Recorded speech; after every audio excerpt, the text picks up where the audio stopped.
Justiça de São Paulo condena membros da cúpula do PCC a 30 anos de prisão. Mais 106 homens já reforçam a força de segurança no Ceará, que enfrenta onda de ataques. Marcado para 15 de fevereiro o depoimento da mãe do ex-ministro Gedel Vieira Lima, no caso dos 51 milhões de reais encontrados dentro de malas em apartamento em Salvador. Justiça Federal no Amazonas determina que FUNAI convoque imediatamente aprovados no concurso de 2016. Caso não cumpra a determinação, a FUNAI poderá ser multada em R$10 mil por dia.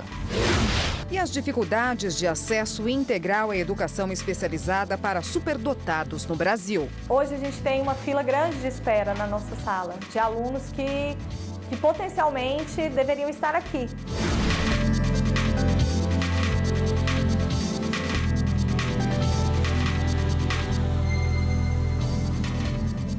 Olá, boa noite. Boa noite. A Justiça de São Paulo condenou 2 chefes da facção criminosa que age dentro e fora dos presídios. Antônio José Miller Júnior, conhecido como Granada, e Érico Oliveira Farias, o Eric Gordão, considerados da alta cúpula da facção paulista, foram condenados a 30 anos de prisão por corrupção ativa e por integrar uma quadrilha. A denúncia contra eles foi feita em 2016 pelo Ministério Público. Ainda cabe recurso à decisão, mas os condenados não poderão apelar em liberdade porque já têm condenações por outros crimes.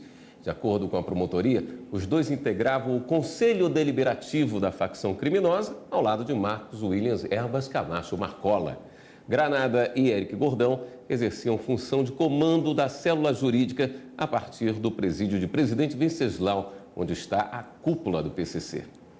E mais de 106 homens da Força Nacional já chegaram ao Ceará e reforçam a segurança. 300 já estavam atuando no estado, onde bandidos ligados a facções criminosas fazem ataques há 6 dias. A repórter Natália Soares tem informações sobre essa ida.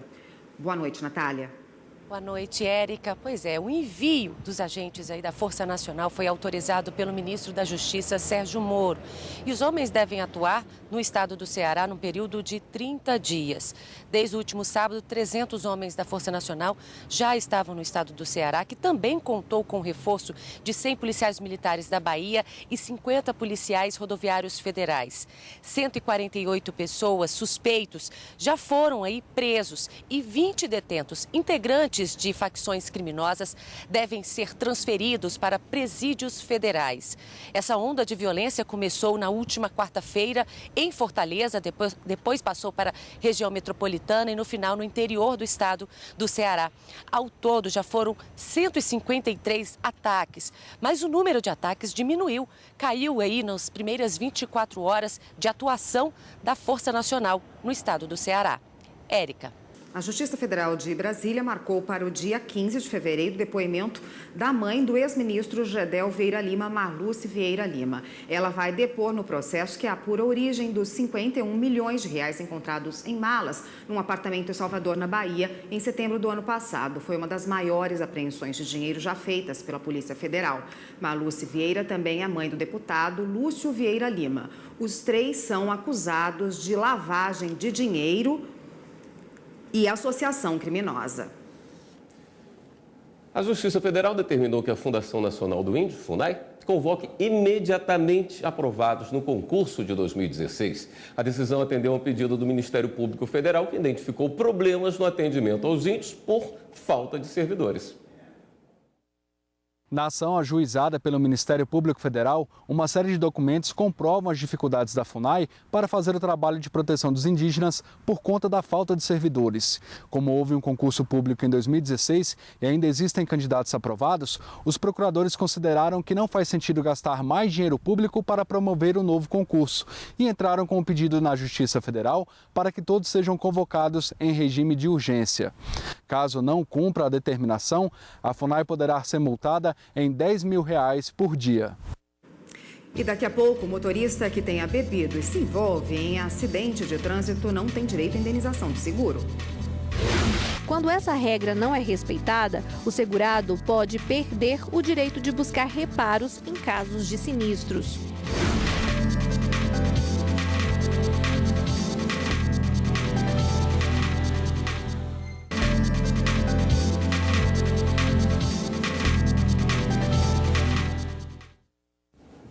quando o motorista se envolve em algum acidente de trânsito por conta de embriaguez, a seguradora não é obrigada a arcar com os reparos do veículo. Mas quando o episódio prejudica outra pessoa, a seguradora vai indenizar a vítima. Quem tem carro geralmente não abre mão do seguro. Não tem como você andar sem seguro. É importante, né, pela questão da falta de segurança, né? Que a gente deixa, por exemplo, estacionado por aqui, você não sabe se quando você vai voltar ainda vai estar aqui. Quando o motorista contrata uma seguradora para ter direito à indenização em caso de dano, deve seguir regras impostas no contrato, como não deixar pessoas não citadas na apólice dirigirem o carro, estar com documento e licenciamento em dia e não omitir informações como falta de garagem em casa.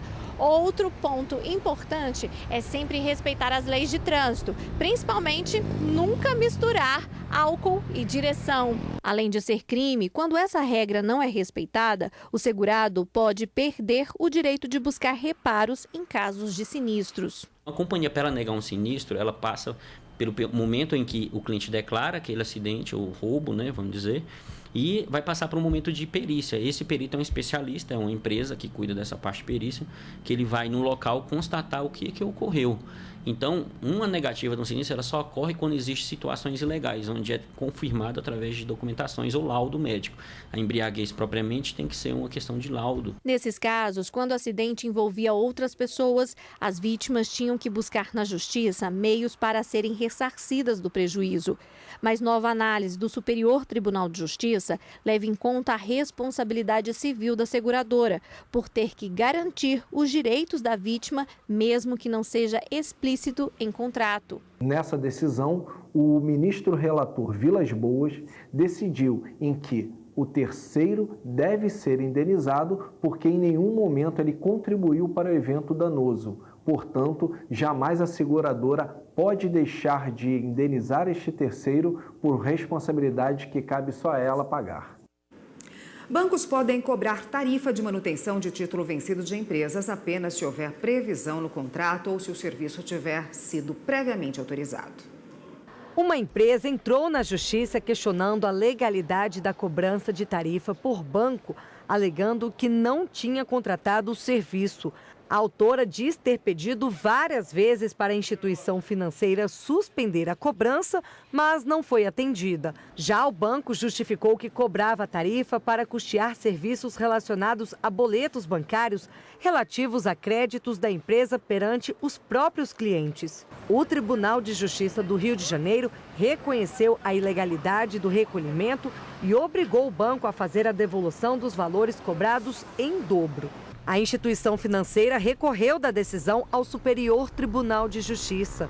Segundo o relator do recurso no STJ, ministro Vilas Boas Cueva, na resolução 3.919 de 2010 do Conselho Monetário Nacional, não foram padronizadas as tarifas de serviços prestados a pessoas jurídicas, podendo ser livremente cobradas pelas instituições financeiras, desde que contratualmente previstas ou referentes a serviço previamente autorizado ou solicitado pelo cliente ou usuário. Para a pessoa física, existe já a previsão da cobrança desses valores, ao passo que para a pessoa jurídica não tem. E aí o entendimento foi exatamente esse. Já que não existe uma previsão normativa, o banco não poderia simplesmente cobrar. Como não foi feito um acordo entre o banco, não foi feito um contrato do banco com essa pessoa jurídica, então também não poderia ser feita essa cobrança. No entanto, no caso julgado, o ministro informou que não há provas de que o serviço de manutenção de títulos vencidos tenha sido previamente autorizado ou solicitado pela empresa. Em relação ao pedido de devolução em dobro dos valores cobrados, o ministro lembrou que a orientação adotada no acórdão recorrido diverge da jurisprudência do STJ, a qual exige, além da cobrança de quantia indevida, a configuração de má-fé do credor, o que não se verificou no caso. Se a empresa, então, tivesse demonstrado a má-fé do banco na cobrança desses valores, ela teria recebido em dobro. Nessa situação, determinou-se que não se cobrasse os valores e, eventualmente, valores pagos pela empresa deveriam ser devolvidos na forma como foram pagos, e não em dobro como ela gostaria. Pelo menos 12 casos de feminicídios foram registrados desde o início do ano. Os principais suspeitos são companheiros ou ex-companheiros das vítimas. A violência praticada contra a mulher, seja ela de forma física, psicológica, moral, sexual ou patrimonial, tem chamado cada vez mais a atenção. De acordo com os dados do Portal de Monitoramento da Política Judiciária Nacional de Enfrentamento à Violência contra as Mulheres, do CNJ, tramitam no Judiciário Brasileiro aproximadamente 940 mil processos de violência doméstica. Em relação aos casos de feminicídio, são mais de 11 mil processos. Hoje, a vítima tem inúmeras maneiras de pedir ajuda e evitar que o pior aconteça. As delegacias especializadas da mulher, que é o mais comum, em primeiro lugar, que a mulher costuma procurar, mas ela pode procurar outros locais também, como a Defensoria Pública, o Ministério Público, a Delegacia Comum também e a Delegacia da Mulher. O Judiciário não tem medido esforços para proteger a vida de cada mulher vítima da violência doméstica ou familiar. A prova disso são os números do Rio de Janeiro, apresentados pelo Observatório Judicial da Violência contra a Mulher. De janeiro a novembro de 2018, foram registrados 11.391 novos processos. Já as concessões de medidas protetivas de urgência bateram o recorde no ano passado. Foram 21.759. Entre os crimes, o destaque foi para a lesão corporal. Até novembro, foram 46.662 processos tramitando no Tribunal de Justiça do Rio. Recentemente tiveram alterações no Código Penal no sentido de aumentar as penas para violência doméstica. Quanto à lesão corporal, a pena passou de 3 meses a 3 anos.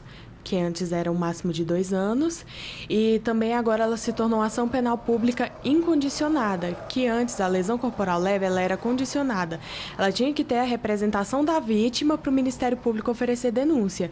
Hoje em dia não é mais, ela é incondicionada, o Ministério Público faz a denúncia.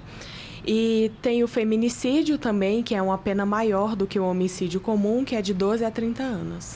Muitas vezes, as vítimas, mesmo em um momento delicado, têm a coragem de ir até a delegacia e registrar a ocorrência, mas na frente do juiz acaba mudando de ideia e a justiça tem dificuldade de garantir à vítima o direito da vida. É muito importante haver essa denúncia, tanto para a proteção da mulher, para que seja feita alguma coisa para coibir a agressão desse agressor, quanto também para os dados, para que no caso de aumento da violência ou que a lei não esteja funcionando, que o poder público tome alguma atitude no sentido de melhorar isso. No próximo bloco, dificuldades enfrentadas pelos superdotados no país. A grande questão é que crianças superdotadas nem sempre têm assistência adequada no Brasil.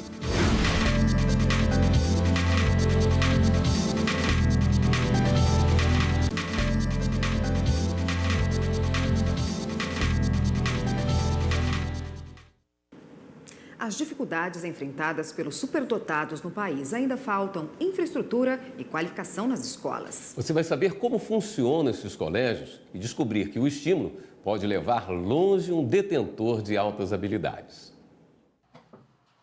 Interesses um pouco diferentes para uma criança de apenas 7 anos. Eu gosto de estudar ciências, robótica, geografia, história.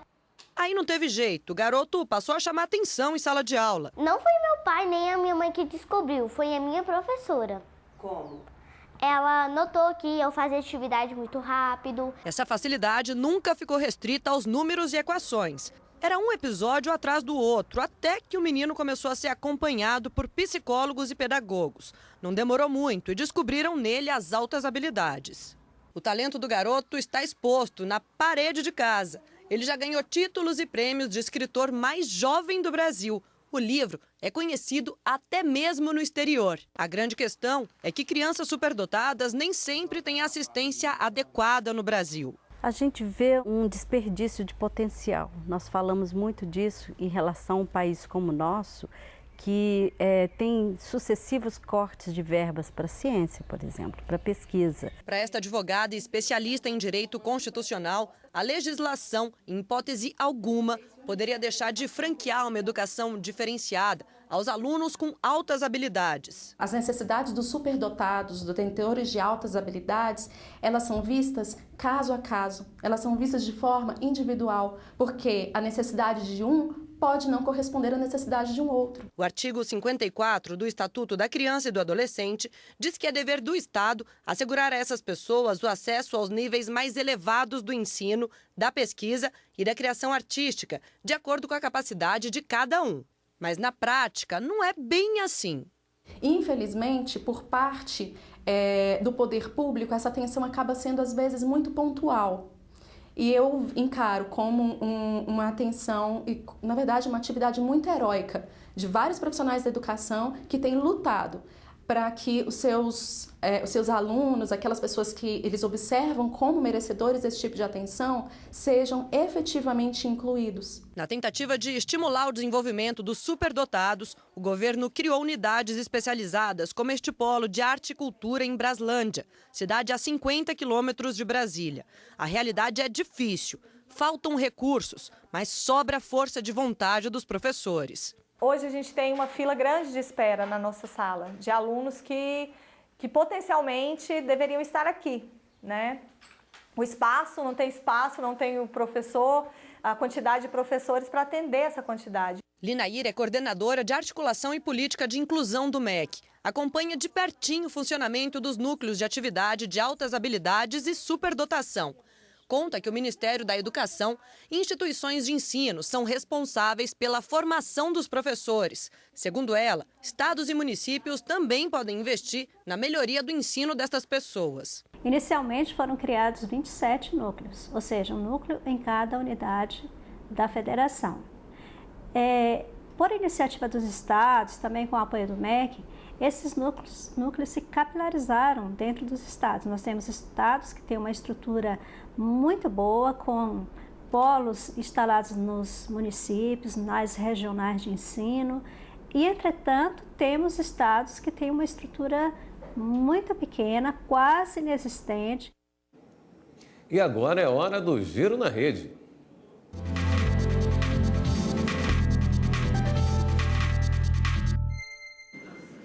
E a repórter Viviane Novaz é quem está lá na redação do Jornal da Justiça hoje e vai nos atualizar sobre as últimas notícias. Boa noite, Viviane.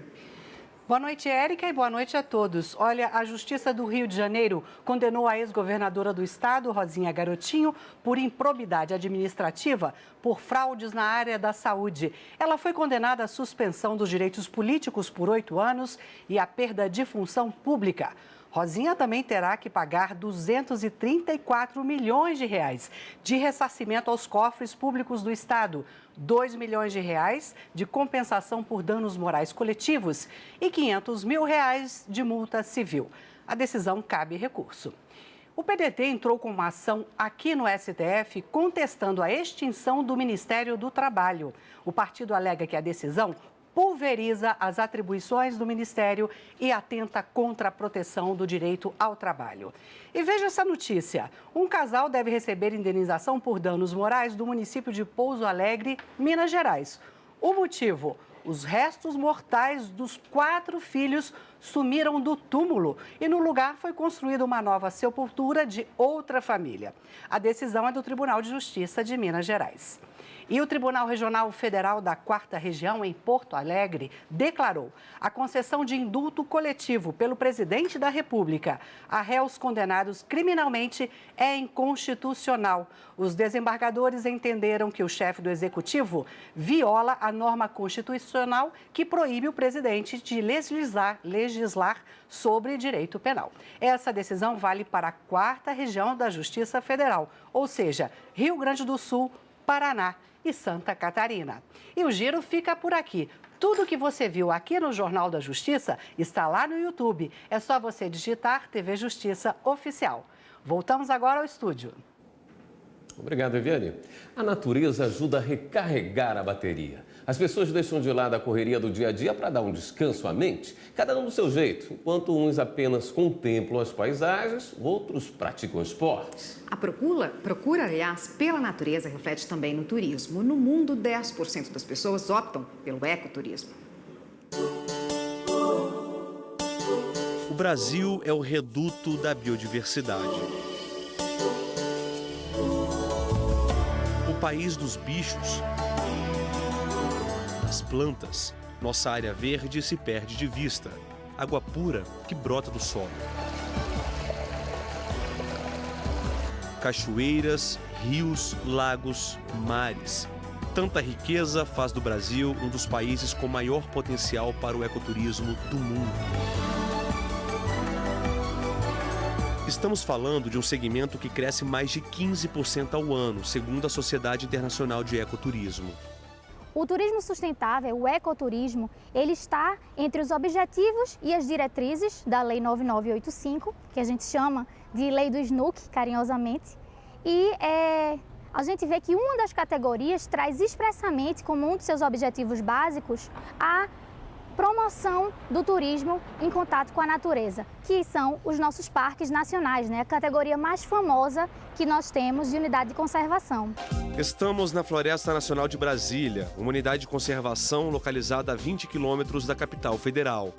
A área é usada para pesquisa, conservação e se tornou também ponto de encontro de vários ciclistas. É sempre assim, vai chegando um por um, de repente a floresta está tomada pelas bikes. Aí é hora de ajustar os últimos detalhes e alongar. Ciclista nenhum consegue ficar muito tempo longe da bike. Ana Paula, por exemplo, nos últimos dias percorreu mais de 200 quilômetros de Brasília até Trindade, em Goiás. E no meio do caminho, ela caiu da bicicleta e lesionou o cotovelo. Ficou alguns dias afastada e hoje está voltando a pedalar. Hoje eu tô voltando. Estava agoniada já. Já alongou, o corpo tá quente? Já.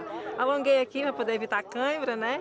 E vim pedalando de casa. Já dei uns 15 quilômetros de pedal já.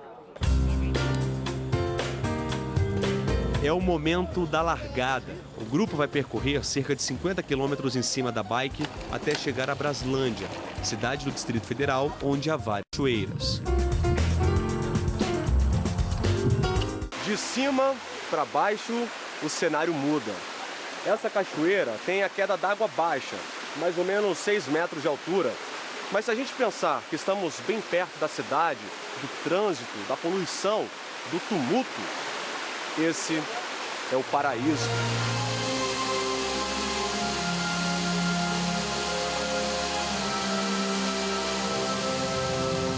Você levanta cedo, encontra os amigos, trilha, single track, a emoção de dobrar a segurança e o resultado está aqui, olha, o BG, cachoeira, aqui a gente descarrega, descansa, dá até vontade de dormir.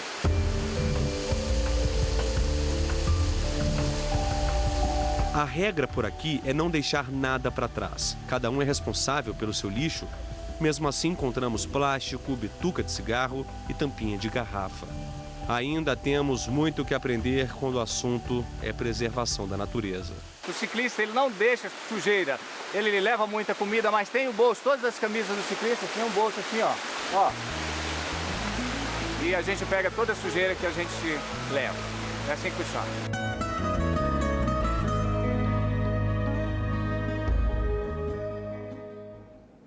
Esta edição do Jornal da Justiça fica por aqui. Boa noite.